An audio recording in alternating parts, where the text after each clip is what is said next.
नमस्कार दोस्तों, आज मैं आप सभी को वैशेषिक दर्शन से परिचित कराने जा रहा हूँ। वैशेषिक दर्शन भारत की धरती पर जन्मे उन अति प्राचीन दर्शनों में से एक है जो वेदों पर आधारित है और एक आस्तिक दर्शन है। इस दर्शन को महर्षि कणाद या उलूक ने प्रतिपादित किया है। महर्षि कणाद ने वैशेषिक सूत्र के माध्यम से परमाणुवाद के सिद्धांत को समझाया है। वैशेषिक दर्शन के अनुसार प्रत्येक पदार्थ परमाणुओं से मिलकर बना है। तो चलिए समझते हैं कि वैशेषिक दर्शन के अनुसार पदार्थ क्या है और उसके कितने भेद हैं। वैशेषिक दर्शन में पदार्थ की अवधारणा आज के मैटर से भिन्न है। पदार्थ को परिभाषित करते हुए महर्षि कणाद कहते हैं, इस जगत में जो कुछ भी दृश्य, अदृश्य, भौतिक, अभौतिक, चर अथवा अचर है, वह सब कुछ पदार्थ है। वैशेषिक दर्शन में किसी पदार्थ की अनुपस्थिति को भी अभाव पदार्थ की संज्ञा दी गई है। वैशेषिक दर्शन में कुल 7 पदार्थ बताए गए हैं, जिनमें से 6 भाव पदार्थ और 1 अभाव पदार्थ। वैशेषिक दर्शन के सप्त पदार्थ इस प्रकार हैं। पहला है द्रव्य, दूसरा है गुण, तीसरा है कर्म, चौथा है सामान्य, पांचवा है विशेष, छठा है समवाय और सातवां अभाव। अब आइए इनको एक एक करके समझते हैं। वैशेषिक दर्शन में वर्णित पहला पदार्थ द्रव्य है। महर्षि कणाद के अनुसार द्रव्य वह है जो गुण और क्रिया का आश्रय है और कार्यों का समवाय कारण है। इस प्रकार द्रव्य को समझने के लिए हमें गुण, कर्म और समवाय कारण का अर्थ समझना होगा। प्रत्येक वस्तु का कुछ न कुछ गुण होता है, जैसे वह दिखने में कैसी है, उसका भार क्या है, उसकी साइज कितनी है इत्यादि। यहाँ द्रव्य के गुण का आश्रय होने से अभिप्राय है प्रत्येक द्रव्य में कुछ न कुछ गुण का होना। इसी प्रकार द्रव्य कर्म का आश्रय है। इसका अर्थ है प्रत्येक द्रव्य में गति उत्पन्न की जा सकती है। वैशेषिक दर्शन में वर्णित कर्म का अर्थ गति या मोशन है। द्रव्य कार्यों का समवाय कारण होता है। इसका तात्पर्य यह है कि द्रव्य अपने कार्यों में अंतर्निहित होता है। जैसे तंतु अर्थात धागे अपने कपड़ों में अंतर्निहित होते हैं। उन्हें कपड़े से अलग कर देने पर कपड़े का कोई अस्तित्व नहीं रह जाएगा। इसलिए तंतु एक द्रव्य है। जबकि कपड़े में चमक भी होती है, परंतु चमक के क्षीण हो जाने पर कपड़ा फिर भी बना रहता है। अतः चमक कपड़े का समवाय कारण नहीं है, अतः चमक द्रव्य नहीं है। वैशेषिक सूत्र में इनकी संख्या 9 बताई गई है, जिनमें से पृथ्वी अर्थात सॉलिड, जल अर्थात लिक्विड, तेजस या अग्नि अर्थात एनर्जी, वायु अर्थात गैस, अनित्य या नाशवान द्रव्य बताए गए हैं। जबकि आकाश या स्पेस, काल या टाइम, दिक या डायरेक्शन वेक्टर, आत्मा और मन नित्य द्रव्य बताए गए हैं। आकाश, काल, दिक या दिशा और आत्मा ये चारों व्यापक हैं और नित्य हैं, अर्थात हमेशा बने रहने वाले हैं। वैशेषिक के अनुसार पृथ्वी रूप, रस, स्पर्श और गंध इन गुणों से युक्त है, जबकि जल में केवल रूप, रस और स्पर्श गुण है। अग्नि अर्थात तेज में रूप और स्पर्श गुण है। वायु में केवल स्पर्श गुण है और आकाश में केवल शब्द गुण है। क्योंकि ये पांचों द्रव्य इंद्रियों से ग्रहण करने योग्य हैं, अतः इन्हें भूत कहा जाता है। इस प्रकार इन पंचभूतों से जिन जिन पदार्थों का निर्माण होता है, उन्हें भौतिक पदार्थ कहा जाता है। वैशेषिक दर्शन के अनुसार आत्मा और मन शरीर में रहते हुए भी शरीर से पृथक है। आत्मा निर्गुण, निष्क्रिय, मुक्त एवं शुद्ध है। दूसरा पदार्थ है गुण। द्रव्यों की विशेषताओं को ही गुण कहा जाता है।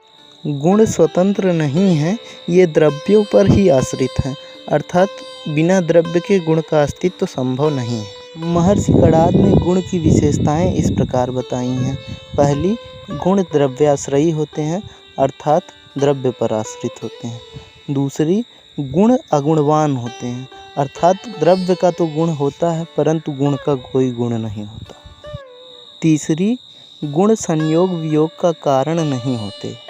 महर्षि कणाद ने कर्म को संयोग वियोग का कारण माना है और हम भी अपने आसपास यही अनुभव करते हैं कि कोई वस्तु कर्म अर्थात गति के कारण ही दूसरे वस्तु से संयुक्त होती है और गति के कारण ही दूसरे वस्तु से पृथक अर्थात वियोग होता है। महर्षि कणाद के अनुसार कर्म अनपेक्ष भी होते हैं, अर्थात द्रव्य पर आश्रित तो होते हैं परंतु द्रव्य में सक्रिय नहीं रहते। वैशेषिक दर्शन में रूप, रस, गंध, स्पर्श, संख्या, परिमाण, पृथकत्व, संयोग, विभाग, परत्व, अपरत्व, बुद्धि, सुख, दुख, इच्छा, द्वेष, प्रयत्न, गुरुत्व, द्रवत्व, स्नेहत्व, संस्कार, धर्म, अधर्म और शब्द वृत्ति कुल 24 गुण बताए गए हैं। आइए इनमें से प्रमुख गुणों को समझने का प्रयास करते हैं। रूप वह गुण है जो नेत्रों से ग्रहण किया जाता है। इसी प्रकार जिह्वा से ग्राह्य गुण को रस, नाक से ग्राह्य गुण को गंध, त्वचा से ग्राह्य गुण को स्पर्श और कानों से जो ग्राह्य हो उसे शब्द वृत्ति कहा जाता है। महर्षि कणाद ने ध्वनि तरंगों को ही शब्द वृत्ति की संज्ञा दी है। उन्होंने द्रव्य की मात्रा को ही परिमाण गुण कहा है। वैशेषिक सूत्र के अनुसार द्रवत्व तरलता या प्रवाह के गुण को कहते हैं। इसी प्रकार स्नेहत्व अर्थात एडहेशन चिपचिपापन या आकर्षण को कहते हैं। महर्षि कणाद ने 3 प्रकार के संस्कार गुण बताए हैं: वेगात्मक संस्कार, स्थिति संस्थापक संस्कार और भावनात्मक संस्कार। जब कोई वस्तु गति में होती है या चलायमान होती है तो उसमें वेग संस्कार होता है। स्थिति संस्थापक संस्कार उसे ही कहा गया है जिसे आज हम इलास्टिसिटी कहते हैं। जब हम किसी वस्तु को जैसे डाल की टहनी को खींचकर छोड़ते हैं तो वह पुनः अपनी स्थिति में वापस जाने की कोशिश करती है। इसे ही स्थिति संस्थापक संस्कार कहा गया है। किसी कार्य को करने के फलस्वरूप आत्मा में उत्पन्न होने वाले गुण को भावनात्मक संस्कार कहा गया है। महर्षि कणाद ने गिरने के गुण को ही गुरुत्व कहा है और इसका कारण भारीपन माना है। वे गुरुत्व को स्पष्ट करते हुए कहते हैं संयोगा भावे गुरुत्व पतनम। इसे वे एक उदाहरण देते हुए कहते हैं कि जब किसी वस्तु का हमारे हाथ से संयोग होता है अर्थात कोई वस्तु हमारे हाथ के संपर्क में रहती है तो उसका पतन नहीं होता, वह नहीं गिरती है, परंतु संयोग के अभाव से गुरुत्व के प्रभाव में आकर वह वस्तु गिरने लगती है। इसी प्रकार एक अन्य उदाहरण में धनुष से छूटे हुए तीर का उदाहरण देते हुए वे कहते हैं संस्कारा भावे गुरुत्व पतनम। जब कोई तीर धनुष से छूटता है तो जब तक उसका वेग संस्कार ऊपर की तरफ शून्य नहीं होता तब तक वह गिरना प्रारंभ नहीं करती। जब ऊर्ध्व दिशा में वेग संस्कार शून्य होता है तब वह वस्तु गुरुत्व के कारण गिरने लगती है। गुरुत्व गुण को और स्पष्ट करते हुए महर्षि कणाद बारिश की प्रक्रिया को समझाते हैं। उनके अनुसार सूर्य की किरणें हवा के साथ मिलकर पानी को अपने साथ ले जाती हैं अर्थात पानी वाष्पीकृत हो जाता है और बाद में यही जल की बूंदें गुरुत्व के कारण धरती पर गिरती हैं। इसे ही बरसात कहा जाता है। वैशेषिक सूत्र में तीसरा पदार्थ कर्म बताया गया है। महर्षि कणाद के अनुसार कर्म वह है जो द्रव्य पर ही आश्रित होता है और संयोग वियोग का कारण होता है। यहाँ कर्म से उनका अभिप्राय गति से है जिसे आज हम मोशन भी कहते हैं। जहाँ गुण का द्रव्य से समवायी संबंध होता है अर्थात अगर गुण ना हो तो द्रव्य नहीं होगा अर्थात द्रव्य है तो उसमें गुण भी निहित होता है। वहीं कर्म का द्रव्य से समवायी संबंध नहीं होता क्योंकि द्रव्य बिना गति के भी रह सकता है अर्थात स्थिर रह सकता है और उसमें गति उत्पन्न भी हो सकती है। जहाँ द्रव्य में गुण निष्क्रिय रहता है वहीं कर्म द्रव्य में सक्रिय रहता है अर्थात द्रव्य के गुण द्वारा कोई क्रिया नहीं होती परंतु द्रव्य की गति से ही कोई क्रिया होती है। कर्म से ही 2 वस्तुओं का संयोग होता है अर्थात गति से ही 2 वस्तुएं परस्पर टकराती हैं और गति के कारण ही उनका वियोग भी होता है। महर्षि कणाद ने कर्म 5 प्रकार के बताए हैं। उत्क्षेपण अर्थात मोशन अगेंस्ट ग्रेविटी या ऊपर की तरफ गति। इसी प्रकार अवक्षेपण अर्थात मोशन अलॉन्ग ग्रेविटी अर्थात नीचे की तरफ गति। तीसरा है आकुंचन या कॉन्ट्रैक्शन। जब किसी वस्तु के सतह के कणों की गति केंद्र की तरफ होती है तो इसे ही आकुंचन कहते हैं। आकुंचन का अर्थ सिकुड़ना होता है। चौथा कर्म प्रसार बताया गया है जिसका अर्थ है एक्सपेंशन। यह आकुंचन के ही विपरीत है। फैलाने वाली गति को ही प्रसार कहते हैं। पांचवा कर्म गमन बताया गया है, जिसे हम जनरल मोशन भी कह सकते हैं। कर्म के विषय में स्पष्ट करते हुए महर्षि कणाद लिखते हैं, कर्मम कर्म साध्यम न विद्यते, अर्थात कर्म से कर्म की उत्पत्ति नहीं होती। इसी प्रकार वे कहते हैं, नोदन विशेष अभावात न ऊर्ध्वम न तीर्थ गमनम, जिसका अर्थ है नोदन अर्थात आवेग के अभाव में ना तो ऊपर की तरफ गति होती है ना ही नीचे की तरफ। इसी तरह एक अन्य सूत्र में उन्होंने स्पष्ट किया है, वेगः निमित्त विशेषात कर्मणा जायते, जिसका अर्थ है वेग किसी निमित्त विशेष कर्म के द्वारा ही उत्पन्न होता है, अर्थात वेग किसी एक्सटर्नल अप्लाइड फोर्स के द्वारा ही उत्पन्न होता है। अपने वैशेषिक सूत्र में महर्षि कणाद स्पष्ट करते हैं कि किसी वस्तु में उत्पन्न वेग उस पे आरोपित बाह्य बल के अनुपात में ही होता है और यह उसी बल की दिशा में भी होता है। हालांकि उन्होंने इसे स्पष्ट करने के लिए वैशेषिक सूत्र में कहीं भी बल शब्द का प्रयोग नहीं किया। एक अन्य सूत्र में वे लिखते हैं, कार्य विरोधी कर्म, अर्थात प्रत्येक क्रिया की एक विरोधी क्रिया अर्थात प्रतिक्रिया होती है। वैशेषिक सूत्र में बताया गया अगला पदार्थ सामान्य है। अनेक पदार्थों में उपस्थित समान विशेषताओं को, अर्थात वह विशेषताएं जिनके आधार पर हम अनेक पदार्थों को एक ग्रुप में रख सकते हैं, उन्हें सामान्य कहा गया है। जैसे प्रत्येक मनुष्य एक दूसरे से भिन्न है, परंतु उन्हें एक ही वर्ग मनुष्य में रखा जा सकता है। यह कुछ समान विशेषताओं के आधार पर ही किया जा सकता है, जिसे हम मनुष्यत्व गुण कह सकते हैं। जैसे सभी द्रवों में द्रवत्व एक सामान्य विशेषता है। महर्षि कणाद ने सामान्य के भी 3 भेद बताए हैं, पर सामान्य, अपर सामान्य और परापर सामान्य। यहाँ पर सामान्य उसे कहा गया है जो सर्वाधिक सामान्य है, जैसे ब्रह्म सत्ता, यह हर जगह सामान्य रूप से उपस्थित है। इसी प्रकार अपर सामान्य उसे कहा गया है जो सबसे कम सामान्य हो, और परापर सामान्य का अर्थ है जो पर और अपर के बीच में सामान्य हो, जैसे द्रवत्व। यह ना तो हर जगह उपस्थित है, अर्थात यह अत्यधिक सामान्य भी नहीं है, परंतु यह एक सीमित जगह पर भी उपलब्ध नहीं है, अर्थात यह अपर सामान्य भी नहीं है। वैशेषिक सूत्र में वर्णित 5वां पदार्थ है विशेष। वे विशेषताएं जो हर पदार्थ को दूसरे पदार्थ से भिन्न करती है, अर्थात विभेद उत्पन्न करती है, उन्हें विशेष कहा जाता है। 6वां भाव पदार्थ है समवाय। इसे हम एक उदाहरण के माध्यम से समझेंगे। कपड़ा तंतुओं से अर्थात धागों से मिलकर बना होता है। अगर धागों को कपड़ों से अलग कर दिया जाए तो कपड़े का अस्तित्व तो नहीं रहेगा, अर्थात कपड़ा तभी तक है जब तक तंतु है। इस प्रकार के संबंध को समवाय संबंध कहा जाता है। अगर एक अन्य उदाहरण देखें, जैसे हमारा हाथ किसी पुस्तक के संपर्क में जाता है, परंतु अगर हम चाहें तो पुनः अपने हाथ को वापस पुस्तक से अलग कर सकते हैं। तो इस प्रकार का संबंध जो केवल कुछ समय के लिए दो वस्तुओं को एक दूसरे से जोड़ता है, उसे संयोग संबंध कहा जाता है। इस प्रकार हम कह सकते हैं कि एक पदार्थ में अंतर्निहित दूसरे पदार्थ को, जिसके बिना पहले पदार्थ का अस्तित्व संभव नहीं है, ऐसे पदार्थ को समवाय पदार्थ कहा जाता है।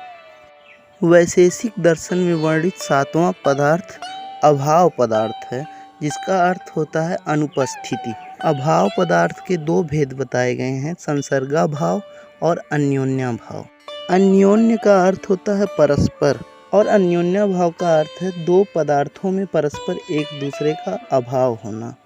जैसे सूरज में चंद्र का अभाव और चंद्र में सूरज का अभाव। जहाँ अन्योन्याभाव में 2 वस्तुओं की अनुपस्थिति एक दूसरे के सापेक्ष देखी जाती है, वहीं संसर्गाभाव का अर्थ है किसी वस्तु की अनुपस्थिति। इसे 3 भागों में विभाजित किया गया है, प्राग भाव, ध्वंसाभाव, अत्यंताभाव।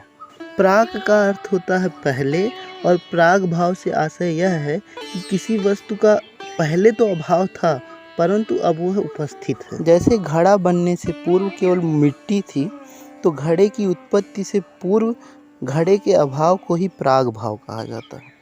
इसी प्रकार ध्वंसा भाव से आशय यह है कि कोई पदार्थ का अभाव पहले नहीं था अर्थात पहले वह पदार्थ उपस्थित था, परंतु उसका विध्वंस हो जाने के बाद वह पदार्थ अनुपस्थित हो गया। इस प्रकार के अभाव को ध्वंसाभाव कहते हैं।